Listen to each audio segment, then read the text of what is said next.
has a story to claim. Sit back, listen to conversation between Terry Lynn and new authors on the rise, and let the journey begin. Hello, friends. Welcome to Conversations between Terry Lynn and new authors. Today's episode is extra special. I get to interview not just one, but two wonderful guests.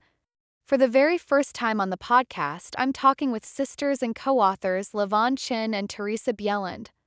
Together, they create heartfelt children's stories with a Nordic flair, featuring a gender-neutral gnome as the main character. Their books explore themes of family, love, friendship, respect, and those big feelings kids experience every day. What makes their journey even more inspiring is that they write as a team while living miles apart, a true testament to the power of family bonds and creativity. Welcome, Lavonne and Theresa. Thank you, Thank you. Terry. We're happy to be here. Lavonne, please tell us about your writing. This was actually Teresa's idea to start doing this particular business, and she had some ideas. We just, talked and did a lot of writing things down and settled on this direction. And then we got a coach and, got some help with how to do it. But generally, Theresa will send something to me and then I will, take a stab at rewriting, and usually it doesn't take very long before we send it to our editor. Theresa, please tell us about your writing. Well, when I do my writing, it's just kind of, it feels real natural. I like to write in rhyme. I just like the way that it flows for me. And then once I get that done, I will send it to Lavonne, and Lavonne takes it out of rhyming form and puts it in a regular writing form, because rhyme is really hard to get that just right, to get it to a place where our editor likes it for a book. So we take it out of a non-rhyming form and Lavonne puts it into that. And then after she's done with that, we look at it a bit together to make sure we like everything. And then we send it to our editor, who then may tweak it a little bit and then returns it to us to see if we like it or not. Sometimes we may do a little bit of change on that until we get it just right. I love that. It's amazing how a simple doodle turned into a whole book, and even better that you and Lavonne have found such a great rhythm working together. We agree. It's been a lot of fun. Lavonne, what inspired you to write children's books? It wasn't really the direction I was looking to go. We had a business name, but we didn't have a business. And then we have two other sisters who we thought were going to do this business with us. And the four of us talked on a Zoom meeting, and we came up with about 100 ideas and tried to narrow it down. I thought this would be a good avenue to go. I don't think it's turned out as easy as we thought it would be. And there are a lot of things about it that we didn't expect, but it wasn't really what I was setting out to do. It was just one of the ideas. I think Theresa probably had maybe more interest in this particular idea since she's the one that put it on the list. That's beautiful. I love how your family and heritage fuel your creativity, and how you're using your stories to spread joy and kindness to children everywhere. Thank you, Terry. Theresa, what inspired you to write children's books? I have always loved children's books. I have 3 children. Lavonne's got 2. And I read to my children every night as they were growing up. And we would go to the library frequently and check out several books. And growing up, I read on my own a lot. And we would always go to the Scholastic book fairs when the kids had their conferences. I would go to the Scholastic warehouse and purchase books for them at Christmas. And then I was always purchasing books beyond that as well for them. I just love finding a good kids book with great illustrations. I still buy kids books. I have one grandson who's just over a year old, but even when my kids were even older, I have a daughter who's a third grade teacher. I was still buying kids books, even when I didn't have anybody to buy them for. I could fill a library with how many kids' books I have. So it's just the kind of book that I really love. Yeah, it's just kind of a passion for me. And then one day I just thought I'm just going to start writing some things down, and I kind of kept those. The first one I wrote was about my kids. That isn't one that we've worked on yet. I hope to in the future, but yeah, I've just always loved kids' books. It's just something that I just kind of fills my heart with some joy. I love that you sisters are writing children's books together. Lavonna, what was it like seeing your story come to life through illustrations? Oh, I think we were really excited when we got those first illustrations. Even just getting the sketches, and seeing an idea. I will say our illustrations were maybe a little bit different than some people, because we wanted the gnome character to be just right. So we spent a lot of time getting the gnome character the way we wanted before we even started the illustration on the first book. And we got that gnome, I think, just the way we wanted, but it went through a lot of iterations. There were a lot of different drawings, and I guess someday I'll dig those out and put them up on social media, because we started in kind of a very different place than what we ended up with, but we're really happy with it. We like the company we've worked with. They've done all of our books thus far.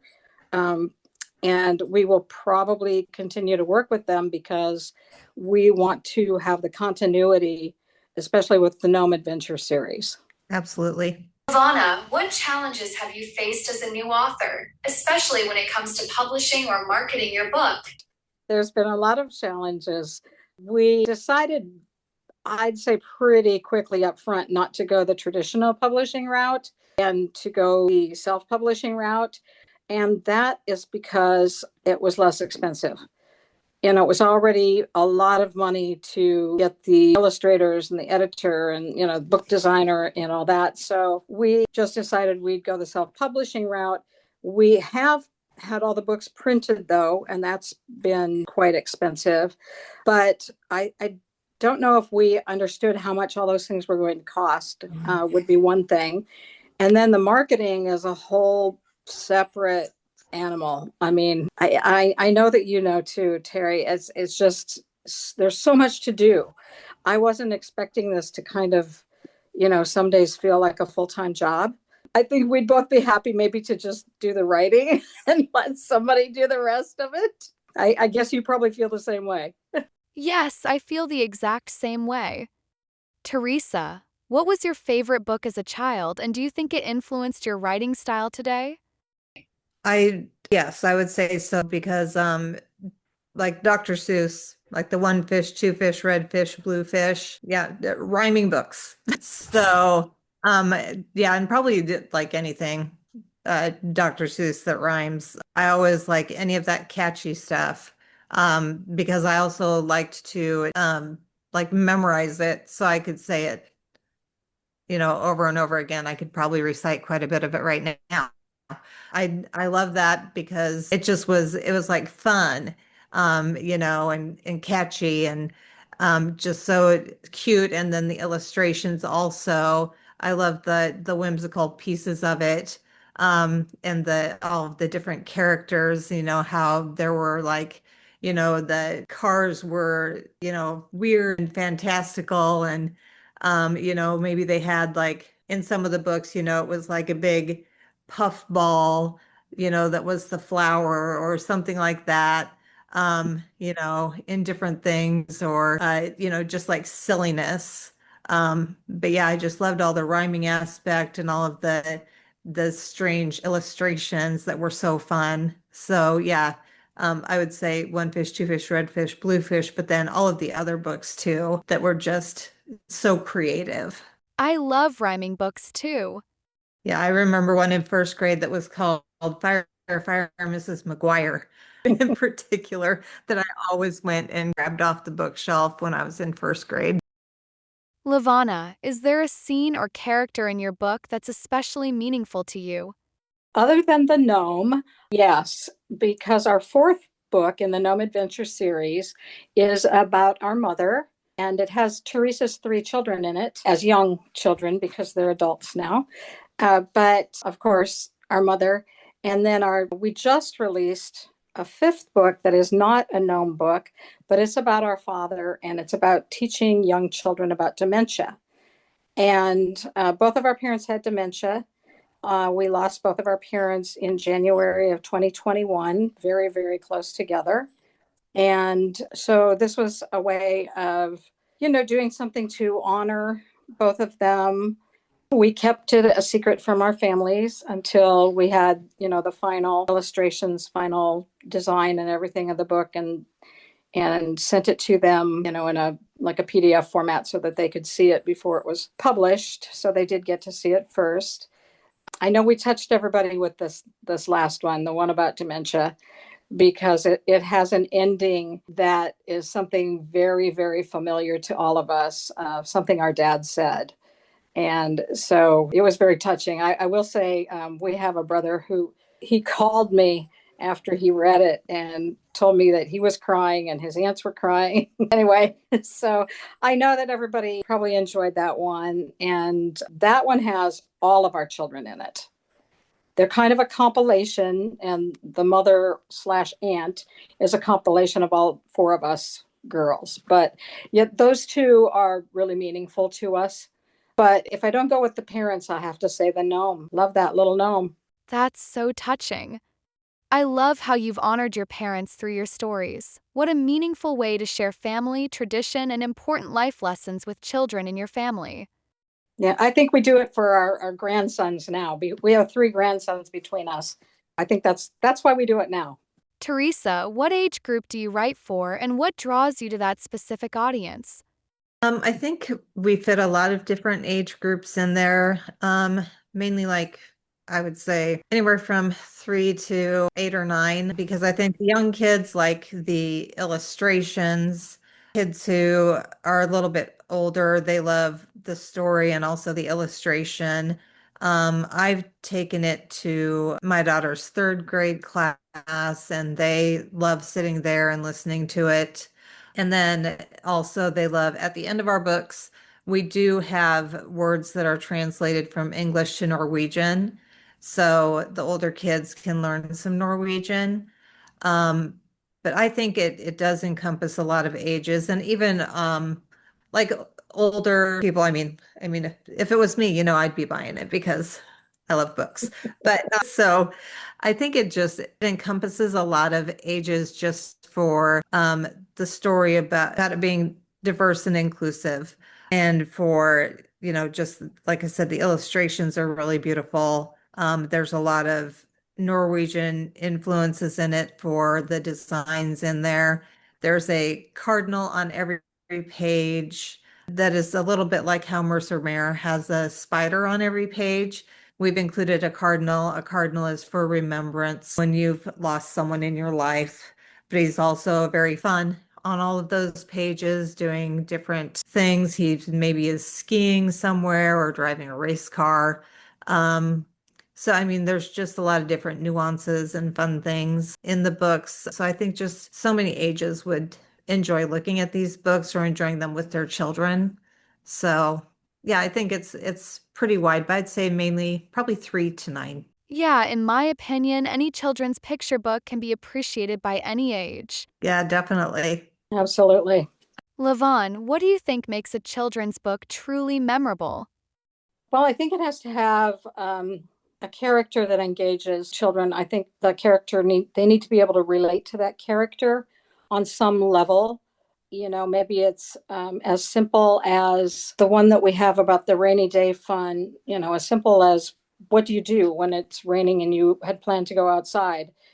and you have to use your imagination. You have to ask people to do things with you. And I think most kids can relate to that because, you can't ever tell your parents that you're bored because they'll give you something to do. So I do think that kids can, they need to relate to a character. I think that the story has to be interesting enough, have some good structure to it. And I think a little humor never hurts. That our little cardinal, I think, gets more humorous in each book. And I didn't even think about saying the cardinal was one of my favorite characters because I do love that cardinal. And we selected a Mhm. cardinal because it was also very meaningful to our mother. She loved cardinals. And it was the mascot of the school that we went to. So we've always been around cardinals. But yeah, but because they are for remembrance, and when you see a cardinal, and oddly enough, I was just home this summer and I saw a cardinal when I looked out the door, and I was really surprised. But I guess I shouldn't have been surprised that I was at my dad's house. And so I just think that, something that they can relate to, and the illustrations really do have to catch their eye. They have to be interesting enough, colorful enough, whatever, or I guess I have seen some books though that I think I've seen some in black and white that are still very, I mean, they're excellent books, but those stories are extraordinary. So either something's got to be extraordinary or all of it has to be really good. I agree with you. A book needs to touch the heart and to be relatable. Yes, absolutely. Agree. Since Teresa is usually working during our weekly calls with Karen, I'll direct this next question to you, Lavonne. We met in the Children's Book Mastery program. Would you like to share your experience with it? Sure. I think we met Karen through one of her programs. She offers so many programs, which is one of the things I really enjoy about her program because we have access to all of it. But that's where we first met Karen. And when she came up with this offer, I talked to Teresa about it and I said, I think we should do this. I think we should just jump in and do this because I think she's excellent at what she does. She is really easy to talk to. She's very helpful. And like I said, all of those programs she has, man, it's crazy. If you look at the website that she gives us access to, I can't even get through it all. And every program that I've taken, besides our, weekly conversations, every program I've taken has been really good. Yeah. Karen is a fabulous coach. She shares so much helpful information we can always go back to. Teresa, are there any books or authors that inspired your writing style or love for storytelling? I'm probably going to go back to Dr. Seuss, going back to my old rhyming, just because I like that style. So I would say, and it probably, I mean, there's a lot of authors that do that. I just really like that style. I like the way that he wrote his books. Um, again, just the whimsical, fun way that he did his books. And I know there's a lot of other authors that did it too. I mean, there's a lot of books that the kids liked. There's The Napping House, The Gruffalo, Room on the Broom. Just so many books that our kids loved as they were growing up. I still gift a lot of those books. If someone has a child that I'm giving a Halloween book to, it's going to be Room on the Broom, just because it's such a good book. And they love also the illustrations in that. They love the way that the story flows. And it's so cute. The way that that story goes, it's just really, really good. So I love that. I love also all of the books about like the bad seed. The I can't remember the name of that author, but he has all of those different books about there's one about like a sugar cookie, and but there's just, yeah, certain books by authors that I will regift and to just like anyone I know who's having a baby or a birthday that's coming up for one of their children. just because I love the way that the story flows and the way that it rhymes. And the illustrations are just, you know, so eye-catching. Um, so yeah, those are the books that I really love and love to share with people because I know they're really going to enjoy them. So yeah, those are just some of my picks. I liked Dr. Seuss too as a kid. Lavonna, are there any books or authors that inspired your writing style or love for storytelling? Yeah, there's a few. I too was a big fan of Dr. Seuss. I think Dr. Seuss probably when I was young was the most popular author. I think I also can recite one fish, two fish. And I do love reading those to my grandsons. Um, I don't know if they enjoy them as much. If they've kind of stood the test of time, but they're so silly. To my children, I read all of the Mercer Mayer books. Absolutely one of my favorites.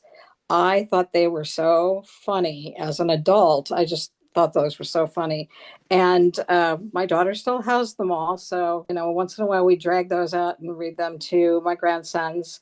I also read, this is not a particular author, but I read lots of little golden books. That was, for my age, that is something that was really, really popular. And I just remember so many of them that, they bring back such good memories. And quite honestly, my daughter has all of those books too, because apparently I don't throw anything away. And, but, you know, just looking at the cover of some of those just brings back a memory because we had a lot of them. And they certainly aren't the same now because they seem to have turned a lot of things into little golden books, but I think they were pretty special when I was younger. And then as I got older, I really got in, as a preteen, I really got into the Hardy Boys. And that's because I had all these uncles. So I inherited this huge set of original Hardy Boys books. And, but I loved them because I really liked at the time, I liked the mystery stuff. So kind of unusual, I guess, for a girl my age at that time, but that was what I was reading because that's what I had. I don't know Mercer Mayer or the Little Critter books. I'll have to look them up. Yeah, they're very, I think they're quite amusing, and the illustrations are pretty special. The whole series is kind of, just me and my mom, just me and my grandma, just, I it's kind of goes in that vein. So, Just me and the dog, just me and yeah. the, Well, that little critter's always making a mess of things. yes. Yeah, and the little golden books, you're right. We had a lot of those and it would be like, we help daddy, we help mommy. Yeah, Yeah, Morgan is always on the prowl for for little golden books. all the books, yes. Lavonne, do you have any advice for other aspiring authors who are just starting out, especially in children's literature? I would never recommend that somebody not do something that they think they really want to do. I think they should give it a try. I do think they should do some homework before they get started. They need to really know the work that's going to go into it, all the steps, the potential costs. I think, and I see this sometimes, when I'm on group calls or, in somebody's course or whatever. I do see a lot of people who think they're just going to write a book and they're going to go to a publisher and the publisher's going to love it. We all know it's not that easy. And so I think there's a lot of homework to do. And then, as I said earlier, I think they should know about all the work that's behind it. And so I appreciate that we've had some good advice from people that has been related to the business side of what we're doing. We haven't done everything right, but we haven't had any really big missteps either. So it's really helpful to talk to people and to learn. Lavonne, you are completely right. It is not a cheap business to be in, and it is a lot of work. But with that said, I absolutely love doing it. Yeah, I do too. I do enjoy it. Theresa, if a child came up to you and said, I want to write a book too, what would you say to encourage them? I would tell them that they should follow their dream of writing a book, that It is absolutely a fun dream to have. And they should write down everything that they have in their mind get themselves a notebook, get themselves many notebooks, and write down all of their stories in those notebooks to keep. And as soon as you have an idea, write it down so you don't forget. That's very important because I have forgotten many stories that I had ideas for. So get them down. Make sure you keep all of those stories, keep them close. And then as you get older, maybe you'll want to rewrite some of those, go back and look at them, work on them. And then, don't stop pursuing your dream. Start making it a reality. But as Lavonne said, there is going to be a lot of work that has to be done. It is not super easy thing to do. It does take a lot of work. It's not just writing them down. So you have to look at that road ahead and make your plans. But first of all, get all of those down and then make a plan for your future of what you want to do with it. Absolutely. And if you can, maybe learn how to do your own illustrations. Save a lot of money. Yep. I second that advice to learn how to illustrate and design a children's book if you want to become a children's book author. Lavonne, same question. Well, I would never discourage somebody from doing something they think they want to do, and I think they should give it a shot. I think Teresa's absolutely right about putting things in a notebook, and I think if mom or dad knows that you are thinking about this, a notebook is, a very simple thing to buy for a child and let them start writing and be so good for their English and their writing and everything. So I think it would be a great idea to give them a notebook if they thought that's what they were interested in.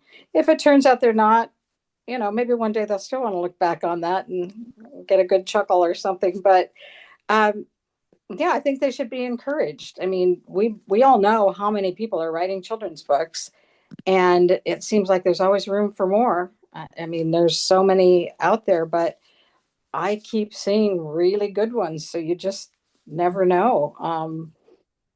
So always encourage children to do something that is a dream. Theresa, what exciting projects or books are you working on next? Next will be another book in the Gnome Adventure series.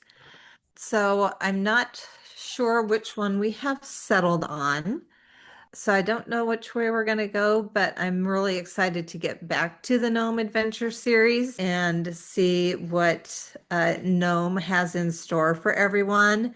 We do have a friend whose son is our biggest gnome advocate and always is pushing us for the next one as soon as the last one has come out. He's our super fan. He is our super fan.